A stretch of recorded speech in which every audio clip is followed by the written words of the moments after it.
Welcome to the Nerdthusiast Music Podcast. I'm one of your hosts, Matt Morosi, here with my co-host, Mr. John Brenner. John, how are you? I'm doing great. Ready to hop in the old DeLorean and head back to the 90s. Heck yeah, man. Today we will be discussing 90s music videos. This is a little flashback for you guys. But first, I just want to mention that if you enjoy what you hear today, please consider going over to our Patreon. You can go over there to patreon.com/nerdthusiast, pledge your support, and you can get exclusive videos each month from a variety of our creators, including us. So if you want to help us out and possibly get some exclusive videos, please check out our Patreon. Before we hop into the music videos, I have a little icebreaker question for you, John. John, what was the worst haircut that you've ever had? Worst haircut I ever had was beginning of COVID, man. That was me doing my own. So that was really? easy. You cut your own hair?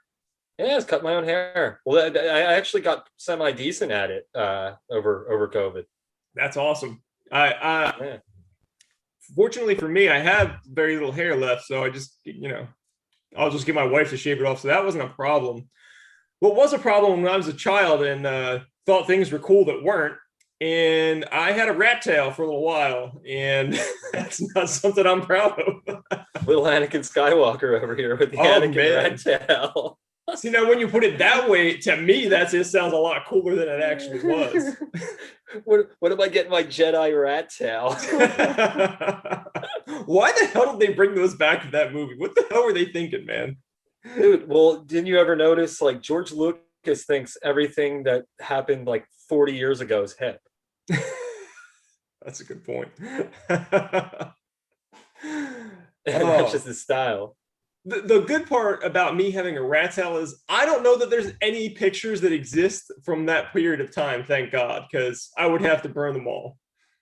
Yeah, I thought about that recently, about how I have like no pictures from 1987 to like 2004. Like that like period of my life just does not exist, except for a picture or two here and there. Yeah. I'm with you. It was really when smartphones really became like prevalent. That's when I really started like getting and retaining pictures. Other than that, I didn't even like having my picture taken when I was younger. No, I hated it when I was younger, and now I fucking love it. I don't know. It doesn't make any sense. Oh, that's because you look back on things. It's like, you get nostalgic. When you're a kid, you don't even understand what the hell nostalgia is, and then you get older, and you're like, remember that? You get some member berries, as you get older. Yeah. With that said, I cringe with anxiety when I go to Time Hop each day. I'm like, oh no, what are they going to show me? What horrific memory are going to show me that happened like 7 years ago? Like, oh yeah, that was a bad night. Well, one thing that might have been on your Time Hop, if this was 1994, is Salt and Pepper, What a Man. So we're going to start in some hip hop for you guys. So we had these kind of divided by categories. So there's hip hop, 90s alternative, 90s pop, and then epic 90s videos. And we kind of made this list ourselves. We pulled some ideas and stuff from like different websites and things just to try to remember what was popular back then. But this was definitely a popular, I would say that the song is more popular than the video. Not that the video was bad or anything, but what were your feelings on What a Man? No, you're completely right on that. The thing I did remember though about this video was how much of a crush I had on Spinderella. I just thought she was a goddess. Like, I saw Salt and Pepper like got back together recently, and they don't have Spinderella with them. And I'm like, it's not Salt. That's just Salt and Pepper. There's no end there. Right. I'm out. No Spinderella, and I'm out. Yeah, it's a little weird. I wonder. I'm sure there was some. Maybe she didn't want to come back. Who knows? But yeah, that was that video kind of simple, but it kind of did the whole point of what 90s hip hop was. Kind of drove it home. Yeah, I mean, it really was. I mean, there was just really a bunch of people in a room dancing, but that was like the whole. Like, we talked about this last episode actually very briefly, but the 90s to me was just like all the music then, especially hip hop, is all about having a good time, having a party, drinking, smoking weed, having sex. That's the epitome of what 90s hip hop was for the most part, in my opinion. Absolutely. It was a good video. It definitely served its purpose, and it's definitely, when you watch it, it's like, oh, I remember that time and place, even though I was like, I don't know, 12. maybe. If that. Yeah, I would have been pretty young at that time too. I don't remember exactly. You were probably a little bit older than me, so I was probably even younger than you when that happened. But another throwback to the last episode was I mentioned the first album I ever bought was Gangsta's Paradise, it was the Dangerous Mind soundtrack, which had Gangsta's Paradise on there, which of course is Coolio's like biggest hit. That came out in 1995, 1 year after Salt and Pepper's "What a Man." This video is one of the most iconic hip hop videos, period. Like, this will probably end up on both of the lists. But I thought the video was excellent at the time. Obviously, I liked it so much that I went out and bought my first album. The movie was even really good too. And man, I went back and watched that video. Michelle Pfeiffer was so hot back then. Holy hell, man! I haven't seen her in a long time, so she probably still looks pretty damn good for her age, I'm sure. She looks great. She was recently in a movie called Family with Robert De Niro. Movie was kind of whatever, hit or miss, but she still looked great in it, and she looked great in those Marvel movies when she was in the Ant-Man movies. I didn't even watch those. I didn't know she was in there. That's crazy. Yeah, still looking good. Michelle Pfeiffer's still a hottie. But video was definitely iconic. I mean, I remember that movie was essentially just kind of, what was the name? What was I forget the name of the movie in the 80s with Edward James Olmos and Lou Diamond Phillips. It was basically that movie just kind of repackaged. Instead of Edward James Olmos putting hottie Michelle Pfeiffer in there. So it was almost like they remade a movie like 6 years later. But everybody saw Dangerous Minds. It was huge. And as soon as I saw the video on the list to watch it, I just thought of her sitting in that chair and Coolio like rapping in her face. I remember it fondly. Yeah, that was an excellent video. The next video I want to mention is this video is kind of, it's very like highly edited. There's a lot of production and stuff, but it's kind of very simple. But it embedded itself into my mind more than anything else. Like, as soon as I think of hip hop videos, this is like right at the top of the list, which is Missy Elliott's "The Rain" from 1997. Yeah, and then again, as soon as I saw on the list, like the song just immediately popped in my head. And what's weird is I didn't really remember the video too much until I threw it on. No, I don't know why. I don't know. Maybe some things just hit you more than others. That's probably true. But you could tell I didn't look at the credits. I'd actually be curious to see if it was directed by somebody who went on to make movies, because you could definitely tell whoever directed that movie, directed that video, went to school to make movies. Yeah, I mean, there's a lot of production value there, but it's crazy because they didn't go to a lot of, like, there was a few locations, but like it seems like it was shot, with it was just like edited very highly, I guess. I don't know. They did awesome stuff with it. Yeah, that's kind of what I mean. It felt very film school. Yeah, that's a good way to put it. By that. That's a good way to put that. Yeah. But I thought that video was great. I mean, like, as soon as I saw, like, when I hear "The Rain," I think of the video. Like, it is intrinsically tied together in my mind. As soon as I hear that song, that video is playing in my head, like, right along with it. But that's also probably a time and place thing that you were talking about, because I was, that's when I started, like, this is 1997. This is when I really started getting into like hip hop even more, because that's where I started out, was listening to hip hop. Yeah, I'll definitely have the video more in my head now when I hear the song. That'll happen. Yeah, it's kind of weird when I watch the video. I'm like, why don't I like? I mean, I know I've seen it, but it just wasn't like glaringly familiar. So what was familiar to you, I'm sure, was Tupac's "California Love" from 1995. Yeah, that was a cool video, and I remember when it came out, I never really, like, Dre was kind of like a separate universe to me from Tupac, which doesn't make any sense because it's all California hip hop. But it was like it was almost like a superhero mashup kind of thing for me, and it like a comic book movie, which kind of ties into the funny reference you have, because later Dre would go on to do a video with Eminem where they're superheroes, if you remember. Yeah, but also this video was meant to be a Mad Max knockoff. Oh, of course. Oh, 100%. That's exactly what it was.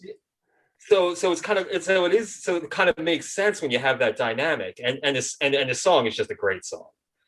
Yeah, I could listen to "California Love" every day for the rest of my life, and I'd be happy.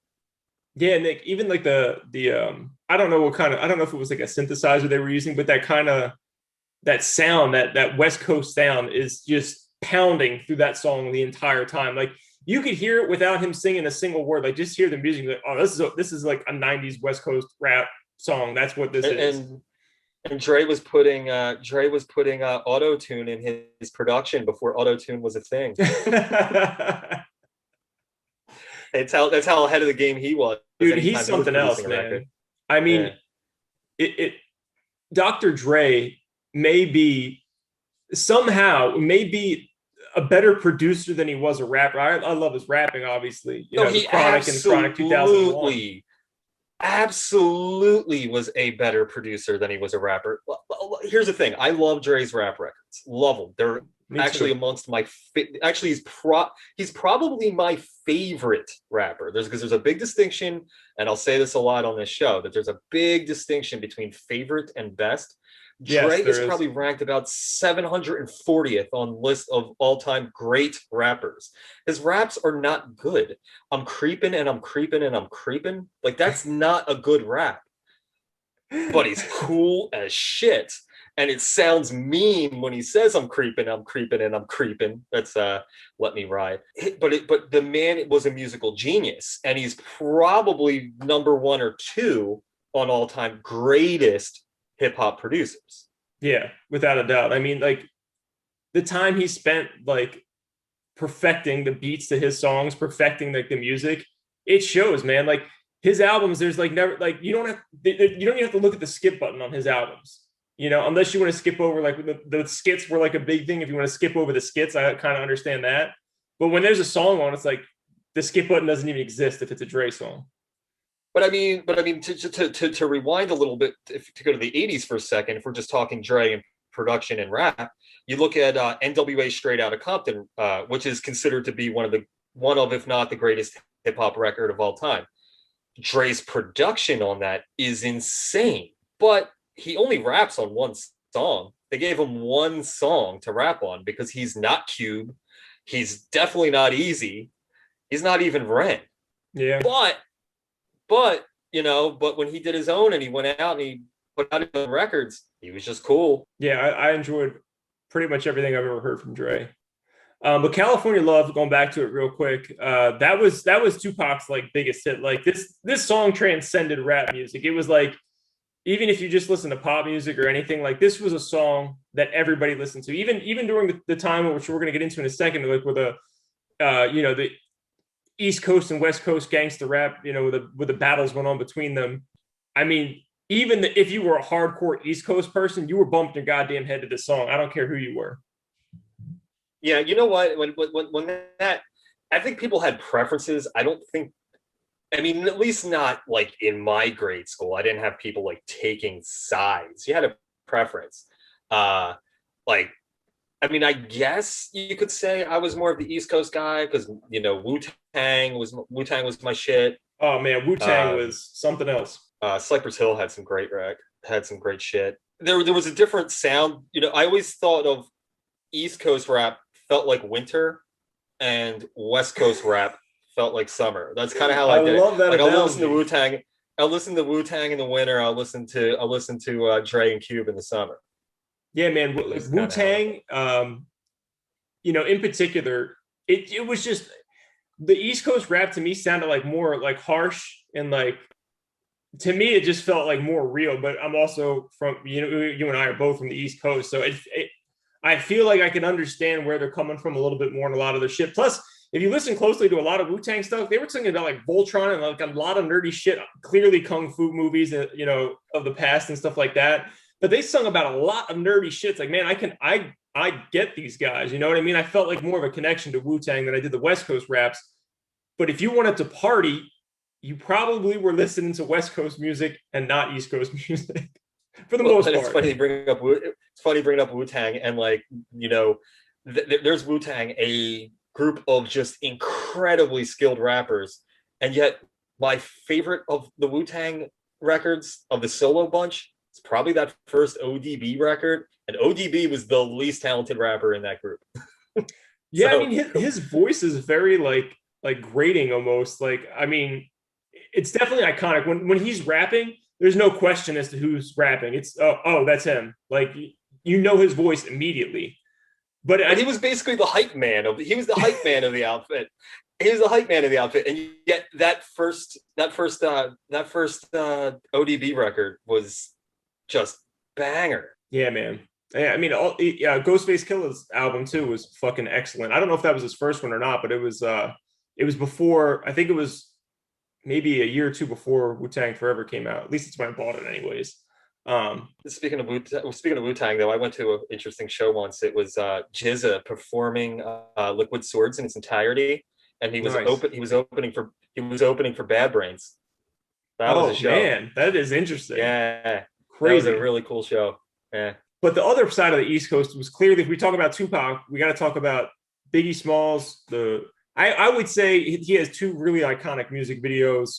One was Hypnotize, and then the other was Mo Money, Mo Problems, which really was more of a collaboration. Because a lot of rap songs have other rappers on it, but that was like him, Mace, and Puff Daddy, who was Puff Daddy at the time. Yeah, I mean, Biggie was just Captain Cool, man. I mean, you want to just talk about a big ball of charisma. That was Hell Biggie. Yeah, man. Yeah, for sure.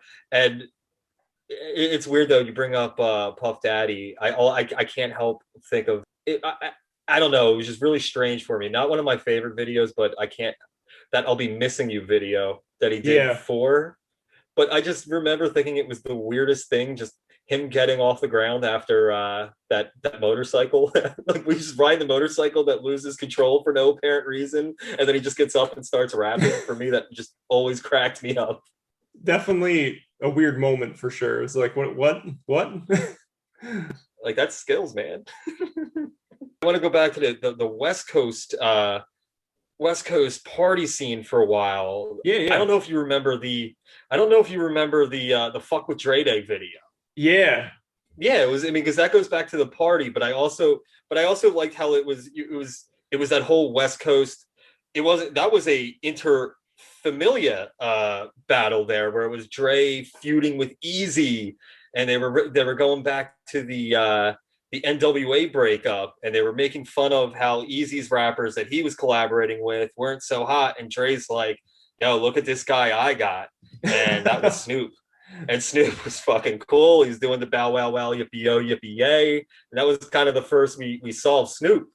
Yeah, man, that was definitely Snoop looks really young in that video. I mean, watching it, it's shot in standard format. It doesn't look that great. You know, this is from Interscope Records, so this was the official release. It doesn't even look like they bothered to go back and remastered it. Maybe somebody on their own did. But this does not look great nowadays. But my favorite part of this video, the video is great. He's making fun of Eazy the whole time. Clearly, there was, like you were saying, it feels like a familial fight, which essentially it was. But if you get to the end of the video, at the very end, for like a few seconds, this had to be a legal obligation to make sure that nobody got sued at death row, because it was death row at the time. It says, this video is a work in fiction. The characters, incidents, and plots are a product of the creative imagination of the artist. All characters, incidences, and dialogue or words of the songs in the video are wholly fictional. Any resemblance to any persons living or dead is entirely coincidental. Fuck you. A White Sox hat? Get the fuck out of here, man. And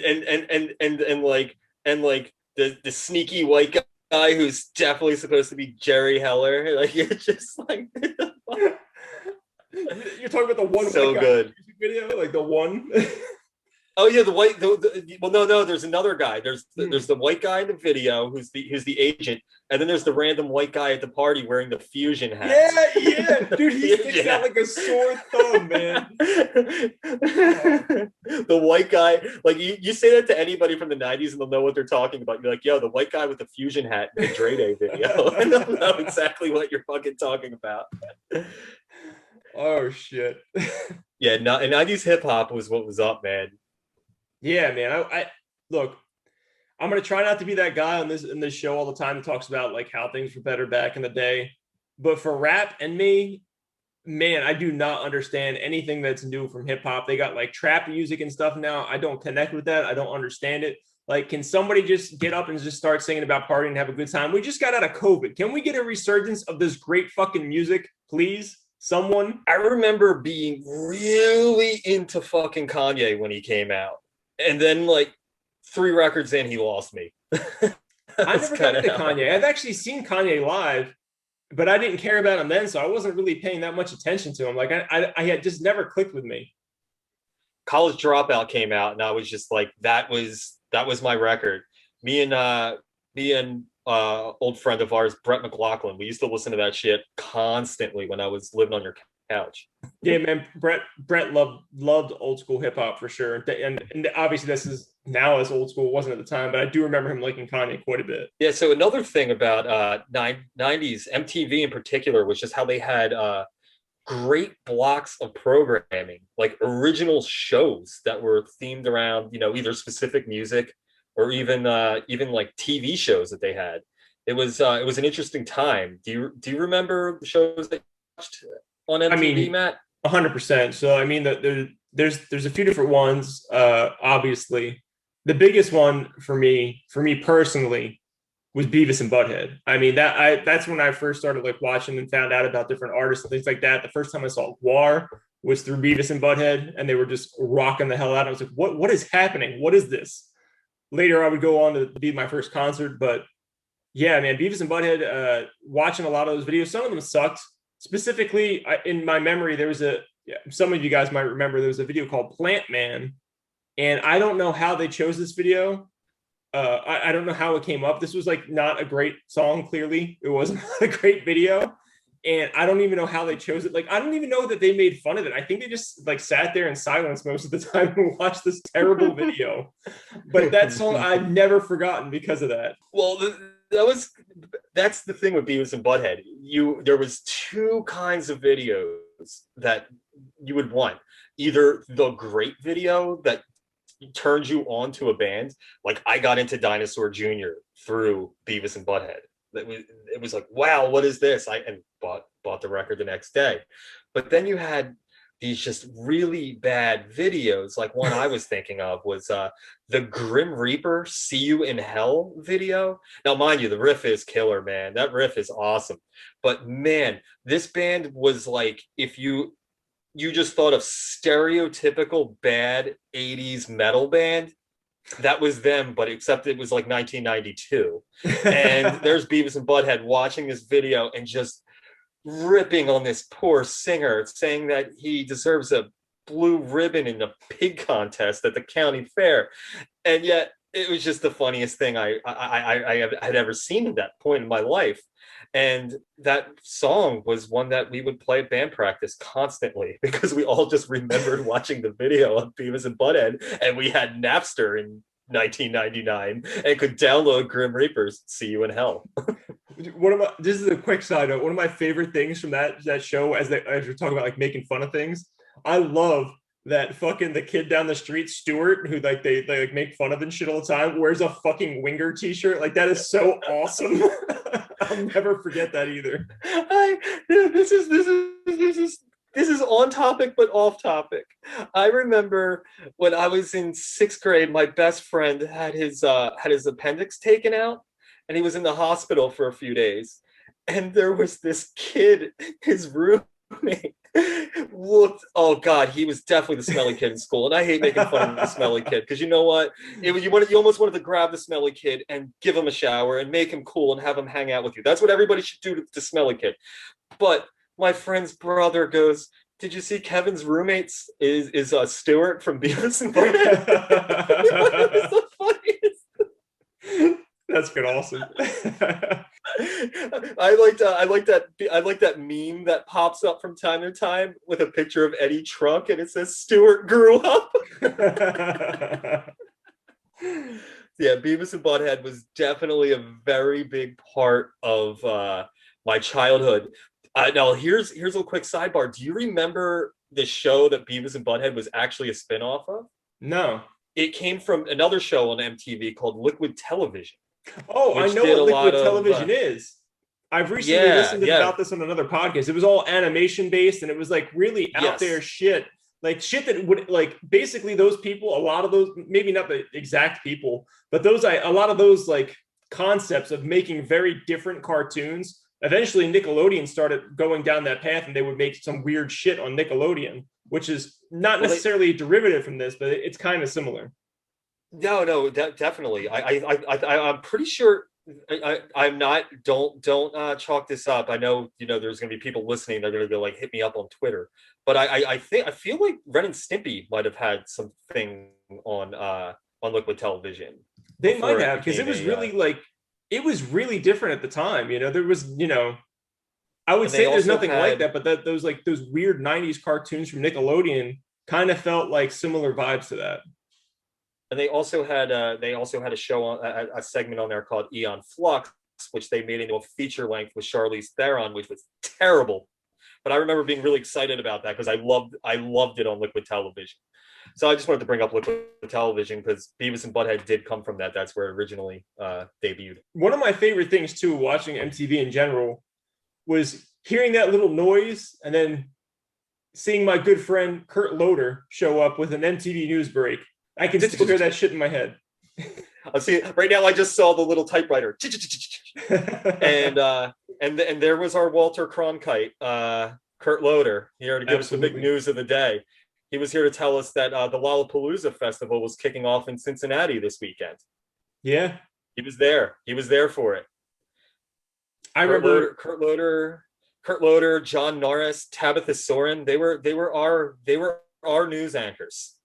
The one that sticks out to me the most is when Kurt Cobain died, and we're gonna obviously get more into that in a little while. But that update, I still remember that in my head.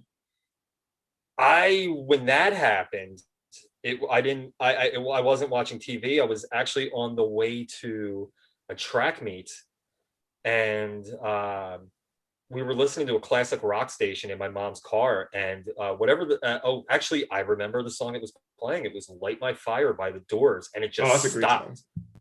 It just stopped, and the DJ came on to give the news, and we were all like in shock. It was weird. It was really, I remember being really weird going to a track meet that day. It was just like, wow, things are about to get weird. Yeah, man. That was I mean, at that point they were still on top of the world, Yeah, and we were gonna get something that we didn't have before, which would have been a Nirvana record with two guitarists. That was gonna be cool. Yeah, that would have been actually. Bleach might have had two guitarists. Yeah, man, it would have really opened up a lot of their music. It would have sounded completely different, but obviously that didn't happen, unfortunately. Going back to the shows and stuff though, what's another show that you remember from the MTV era? Well, my favorites would have been the two shows of 120 Minutes and Alternative Nation. They were big to me. I almost felt like they were the same show, just different hosts. They were playing very similar program, but they would come on. Actually, 120 Minutes was an hour longer than Alternative Nation because it was 120 minutes long. But that was but they were on later at night. I think Alternative Nation came on at 10 o'clock, and 120 Minutes might have been about the same time, just different nights of the week. But that's where indie and alternative music videos would debut. That's where I saw Tool's Sober video for the first time. It's where I saw the Primus Mr. Crinkle video for the first time. Just I think I remember the Tool video in my head. Is that the claymation one, or is that a different Tool song? Okay. No, that's it. That's it, and it's all black, and there's black and white, and it's a very, very cool, trippy video. And I remember needing to learn how to play it in guitar the next day, then realizing, wow, it's actually really, really easy to play. This is cool. Yeah, I didn't watch those shows too often. This is still a little bit before I really started getting into music. Something I was able to watch later on. I don't know how this was early on. I only remember this obviously getting into music a little bit later in the 90s. Headbangers Ball would come on late at night, I would say around midnight or something. And that show was awesome, man, because they would typically play heavier music at that time. It was Saturday nights at midnight. Yeah, that sounds right. And the host was Ricky Ratman. That's it. And very cool. For whatever reason, I went down a Ricky Ratman Wikipedia rabbit hole one night. And like, I didn't realize that dude had like this really cool, like punk rock background. Like I was actually very surprised very surprised by that. And he's like, and he's been in a lot of punk bands. He promotes punk shows out in LA currently. Like that's what he does. And I remember like kind of being surprised by that. Cause like, to me, Ricky Ratman was like my gateway to heavy metal. Like he was the guy who showed me heavy metal records. So it was like really like interesting for me to hear that he was like putting on a TSOL show in LA like a couple months before quarantine. Like, oh, that's cool. That's what he's doing. And then I heard him on a podcast. Hate to plug another podcast, but turn it up. You should check it out. I highly recommend. He was on there and he was talking about his punk rock background. And he said that Headbangers Ball was kind of just like a gig for hire kind of deal, except that he genuinely did love heavy metal. It just wasn't his first love. And I thought that was kind of interesting. I mean, that's awesome to me. I love punk rock and heavy metal. So I totally get that. I've started getting into like some more stuff that I didn't know about where like the genres kind of fused together. So I probably be down with any kind of music he was into as well. Yeah, it's funny though. We're bringing up metal, and we were talking about Beavis and Butthead. Not one of my favorite Iron Maiden songs, but when Beavis and Butthead watched that From Here to Eternity video, and they're just like, yeah, if you want fire, you give Iron Maiden a call. Maiden doesn't mess around. No way, man. The other person doesn't mess around. Oh, go on. So another person doesn't mess around, Matt. That's got to be Mr. Carson Daly, host of TRL. Yeah, well, it's funny. TRL was definitely. I mean, even if you did not like the music videos that were getting played on TRL, and you were this too cool for school punk rocker, you were watching TRL.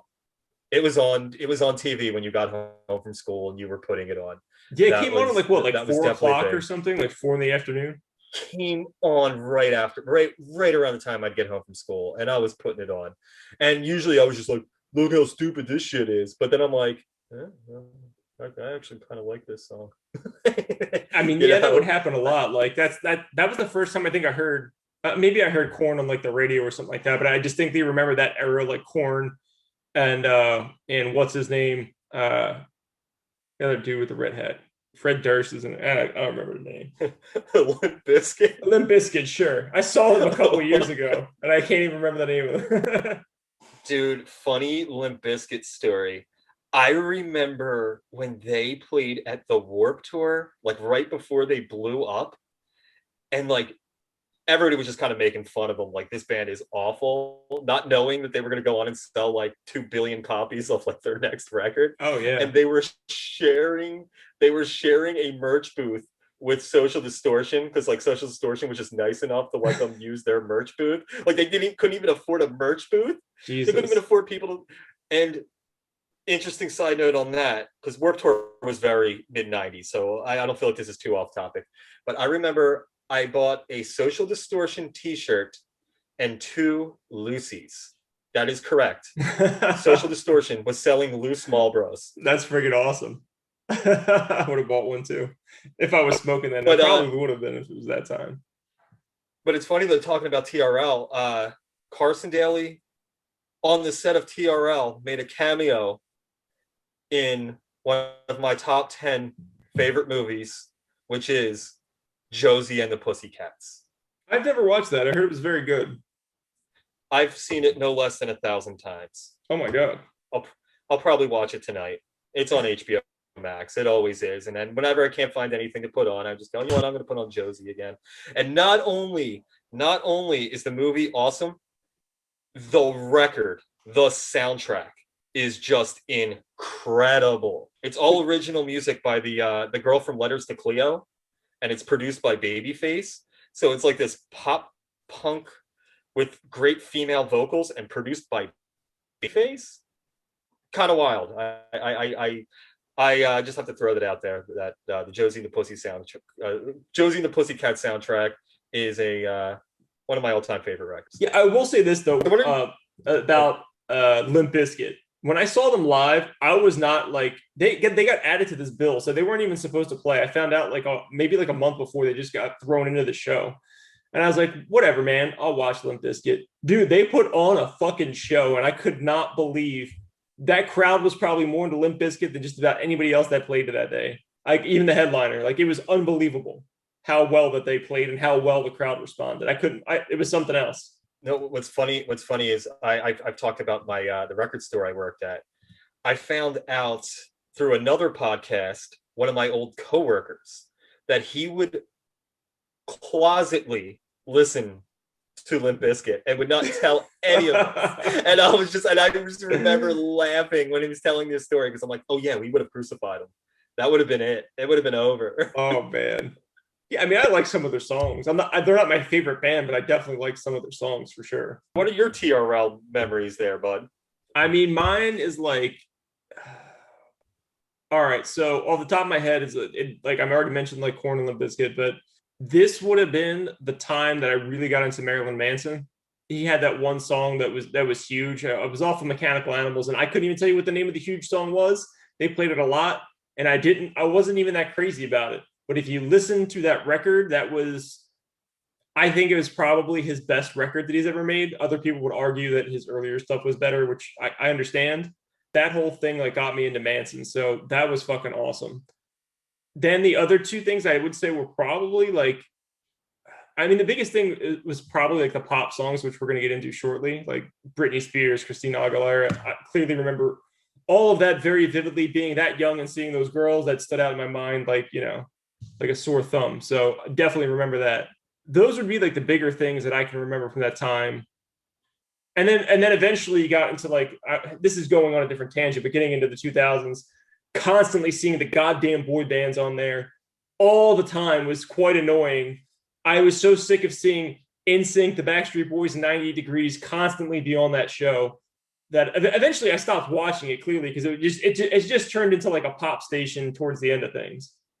Now, if you ever just want to ruin somebody's day, just go up to them and sing the just go, quit playing games with my heart. And it's over. It'll be in their head for the entire day. So there's my gift to all of you. I'm going to torture you with that, and now you can pass it on. I'm not judging anybody for what they listen to. I'm not trying to anyways. But man, like, even if those songs were popular and catchy, I get that. But they played the hell out of them to the point where it was like, I don't want to hear this anymore. Please stop. Please stop. No, I know for sure. Because it was TRL, Total Request Live, and it just seems like everybody was requesting the same songs, apparently. That was a problem. Like, they would stay in the top. They would play the top 10 songs, and every day it would be like almost the same 10 songs, like for a long time, until a new pop song came out. But I do remember with that show, it being very weird that I would like turn on MTV after school and like seeing like Social Distortion on daytime MTV. I'd be like, what? Like, what's going on here? Face was on TRL at one point. Do you remember that? Yes. Crazy. Like, the Blind video would come on. The Blind video and Social Distortion. It would be the Shoot the Moon. It was when Face to Face put out Shoot the Moon. That was their big thing at that time.